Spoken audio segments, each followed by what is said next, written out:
Hello, everyone, and it's been a while. I promise I'm gonna stay more consistent and be more consistent with the uploads. But this is basically just a documentation, just like a check-in,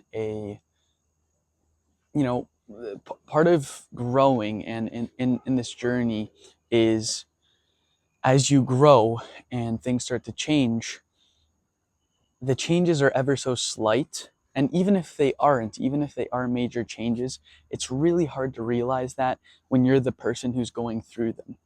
So by documenting your journey, you can look back, you can review, you can take a view from a third person's perspective and actually change the future based on reviewing your past.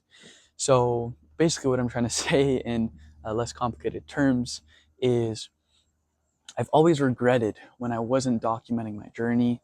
I've always regretted when, I recorded a sale, or I forgot to record a sales call and I did really well on it. A lot of people say, "Oh, content is cringe, posting is cringe, all of this is cringe," but in my opinion, it's one of the most valuable things you can do because you can review it, because you can go back. So I'm just going to start this off with a brief introduction about me if you don't know who I am already. My name is Nick. I am one of the co-founders of Insight, which is a conversational AI platform. Basically AI phone calling. That's what it is. I'm sure, if you are a business owner, most of you who are watching this are business owners, so you've probably seen some of my content. And this isn't more so for you, this is more so for me, and anyone watching who's maybe going down, the same route as me. So maybe not my target audience, but like I said, this is more so for me. And I just want to talk about my journey and how things have changed, give an update on where we're at, and there's some exciting things I want to talk about, and this is why I'm documenting this, to see what things are going to be like and what's going to be changed the next time I make one of these update videos. So basically, as a kid and growing up, I've always had the entrepreneur mindset. I've always I used to host garage sales for my toys. I'd buy and resell. I even hustle. My grandma would try and help me out and pay for some of my toys, and I would buy them back off her for cheaper than what she paid me.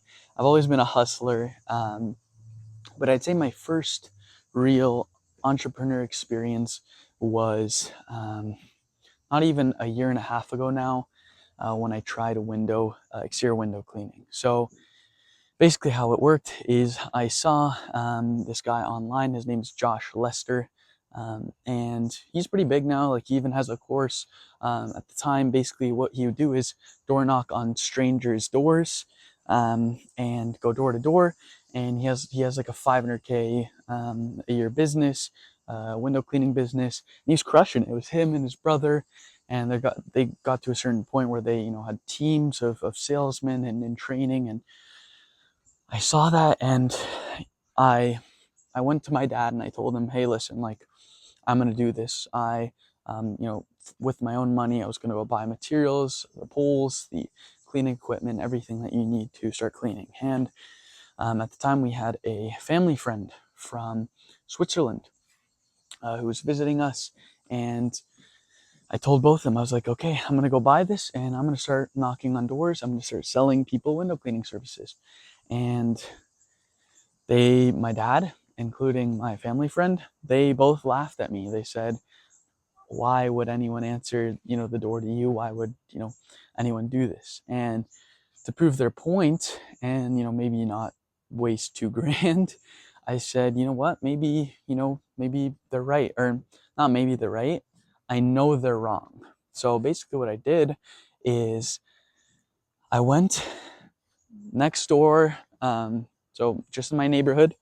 I said, "Okay, you know what I'm going to do to prove to you? I'm going to sell somebody before I even have the materials."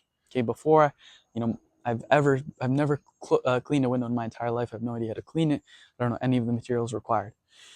So I go outside. 5 minutes later, 5 houses later, I have my first sale, and had them scheduled in for next week to clean them for $300. Okay. So that job ended up taking me like an hour. I purchased the materials as soon as I did that. And that was the start of my entrepreneurship journey. And I think it was had a huge impact on the future stages of my businesses, because door-to-door sales is the hardest way to sell people, right? Knocking on their house and even sometimes entering their household, depending on like sometimes people had nets or not nets, like bug nets on their windows, on the windowsills, and we had to go inside, and getting somebody to invite a total stranger into their house and entering their house and their personal, um, personal property is one of the hardest things, right? Getting somebody to pay you. It's like, I'm just going to let my cat outside. There she goes. It's one of the hardest things to do, and it taught me how to communicate with people and really how to sell. And a lot of people in today's age, they think selling is convincing, but selling and sales is not selling. So the more you can make it so that it doesn't seem like you're selling them, the more you're going to sell. So each person, I would have to approach them in a different way. I'd have to make jokes. I'd have to read their facial expressions. I had to tell, okay, is this the type of person who's going to laugh at a joke, or is it the guy who's straight to the point, he doesn't have time to fuck about? You know what I mean? So I understood the psychology of people and how to sell, how to influence people, right? Not necessarily, oh, this is amazing, my service is amazing, this is great, right? I wouldn't even talk about the service majority of the time. After I sold them on it, then I talked about the service. Then I told them what we're going to do. So those are the fundamental sales skills that I learned. My entrepreneurship journey, I did like 5K in like 2 weeks doing that. And like that was like with cost of supplies. And I got to a certain point where I had like a team of salesmen, I had workers, I had a managing worker, and I would just create the schedules. They would go out and do the cleaning for me. And I started that pretty late in the season. Like it was end of August, right? So it was like the last 2 weeks of August. I live in Canada. Window cleaning seasons like April, May until like end of July. So I was like out of season selling, and I did that. And honestly, if I continued, I probably would be crushing it, like 100K every summer. I'm 100% confident I could have. But what happened is, seasons changed. And as soon as that finished, I joined a program, and I started doing SMMA, so social media marketing. And that's where I learned another base fundamental skill, marketing. Okay, so I genuinely became like a marketing god. Now, I wasn't just doing marketing, and I'm sure if you're a small business owner, even a big one now, at some point in time when you were smaller, you had to wear more than just one hat in the business, if not all the hats. And that was what I was doing. Like I had 3-4 clients that were on a paper results basis. So I would only get paid after I provided results for them. And I would basically work like a slave, right? I remember there was a certain point in time where I was losing sleep at night because my client was 4 hours behind, 3-4 hours behind me. And it was like 2 a.m. and I was communicating with one of the customers, and my guarantee was 10 clients or 10 pre-deposits booked into your calendar. So that would be a booked appointment, including a pre-deposit payment. And I remember I was stressing. So for one of my 4 clients, 1 out of the 10 pre-deposits that I was guaranteeing, I was up at 2 a.m. because I was stressing because they weren't paying their pre-deposit fee. So as you can imagine, nobody can live like that and make a living out of that, especially since when I was doing that, I was in university too. So that was like when I transitioned from August to September. I was at university, and I knew that things had to change. So August, September, October, November, December, pretty much all of that was that like struggling period in my agency where I was working like a slave for my business. I was completely solo. I actually had a VA at one point in time. I hired her on, and then so inside the program, I actually met my current business partner, Jax, and we both decided, we're like, hey man, like I want to take this to the next level. Even though we were both broke at the time, we were both, barely had made any money from our agencies, pretty much working at that point for McDonald's wage. Like if we had gone to McDonald's, we'd have made the same amount of money as we did in our agencies. And we said, okay, you know what? I want to take this to the next level. And we found a very expensive higher ticket program that was 15K US. And then there was a commission. They would take like a rev share on your deal. And inside there, we essentially came across AI.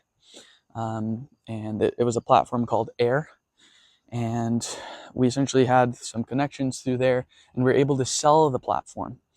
And as soon as we saw the potential of AI, now this was before anything is blowing up now, what you can see today, where AI is the next thing, NVIDIA, all of this. This was before all of that, like end of December 2023, beginning of January 2024. And we were like, let's give this a try, run our agencies on the side, but let's partner together, see how this goes, see how it succeeds, see if we can come up with any tangible results. And we launched our ads December 31st, New Year's Eve. The day after, we had a 30% click-through rate. We had a $2 cost per lead, and we had over 9 booked appointments with like $30 a day ad spend for January 1st. 2-3 weeks after that, we collected 30 grand. So in 2 to 3 weeks time, we collected 30 grand, which was, I think, twice as much as both of our agencies combined in 1/15 of the time. So as soon as, after that 30K, we shut down our agencies. We said goodbye to our clients. Funny thing, after we said goodbye to our clients, they tried to take advantage of us because we filed for bankruptcy, and they disputed. So I lost like 3.5 grand US. I filed for the dispute. I won it. Obviously, I won the money back, but they got their money instantly. It took me 3 months to get mine back. Same thing for Jax. His client disputed 2 grand. Another client ghosted him that owed him 2 grand. So as you can see, like we wanted to move away from med spas for a reason, not just because they were a pain in the ass, but it was because we were wearing all the hats in the business. And after we started selling AI, we started having clients pop up saying, hey, I wish I had this, I want this, I want this. And we realized very soon we can't run a business and rely on a different company for the software end of things, right? And almost instantly we started, funny thing, our current head engineer and our dev reached out to me through Instagram, who, pretty much a cold DM saying, hey, are you guys looking for a software engineer? He saw we were crushing it with the marketing, selling Air. And he was like, hey, are you guys looking for a software engineer? And we're like, yeah. And basically he handled all the builds for this other platform, because you still require some code for some of the more complex builds. And he took care of that. And essentially we completely stopped selling that platform, and we fully focused on developing our own. Now, from our head engineer, Christopher, we now have a team of over 7 developers and our own platform, our own conversational AI platform called Insight. We now have a bookkeeper, we have accountant in our business. Soon we're going to have lawyers for essentially to structure everything for our business, make sure that everything is structured properly. We have over 14 employees, so that includes like DM setters. We have account managers, we have content teams, we have funnel guys, creative experts, we have copywriters. It's pretty cool. And we went from an social media marketing agency to reselling another AI platform to being the co-founders of an AI startup and getting investment offers from people like, we even had some interest from Kevin O'Leary from Shark Tank. And we've had over 10 to 15 investment opportunities reach out that, a couple 100,000 each, even like $500,000 in investments. And it's pretty cool to see the growth, right? The change and how everything just like it, for me, it felt like that, right? But like I said, that's why I want to start documenting things, because I don't realize these major changes until I look back at it. And I look back at a video of me and Jax on a sales call, selling the old platform, that we're reselling. And now we have our own, and we have our own engineers and our own, the quality is just drastically increased. And, it's kind of crazy, right? Going from pay per results basis where we get paid like one grand US, and we'd start jumping up and down at how excited we were after we fulfilled for our clients, to getting 10, 15 grand payments like they're normal, and not really, like for example, right now we're sitting at about 50K revenue, 35 grand, and we're not happy, right? Whereas in our, digital marketing agency, we're doing 5K a month, and we were jumping up and down in hype, right? Like last month we did 70K, right now we're only at like 30, and we're not happy. And it's crazy that the standard that you hit, and what happens when you put in the work and you believe in yourself. And I'm not trying to turn this into a motivational video. I'm just reflecting based on my thoughts and how everything has changed, right? Like just imagine if after my dad and my family friend, after they told me, oh, why would anyone answer the door to you guys? Imagine if after that, I didn't go and I didn't knock and I didn't prove them wrong. Imagine where would I be at now, right? Imagine all the things and all of the steps and the paths and the levels and the glass ceilings I had to break through to get to where I am today, if I listen to somebody else and their doubts that they have in themselves, that they reflect on me. So I guess it turned into like one of these motivational cringe videos saying, oh, do it, but it's the truth, right? And I'm thankful that even though I have this influence around me, and Eastern European, Romanian, it's very traditional, and all your parents expect you to go to this university, become a doctor, lawyer, engineer, and I go down this business route, and I prove to them I can make a 2-3 times a doctor's salary in like 2 to 3 times a doctor's salary at 19 years old with less than 2 years business experience. And this might not last. A lot of people say, oh yeah, I hope your business continues, I hope it grows, right? And for me, I just don't think it's an option, right? Like I don't think it's something that I'm gonna make possible, right? I will always keep pushing harder, and I will always keep innovating. I will never give up, and I don't think I'm ever gonna be the best. I don't think I'll ever be number one, but I'll always push for it, right? I'll always push for it, because what happens when let's say you want to study for a test, okay? If you're studying for a test and you're aiming to get a 90 on that test, and you study like you're aiming for 90, you're most likely going to get an 84, you're going to get an 80, right?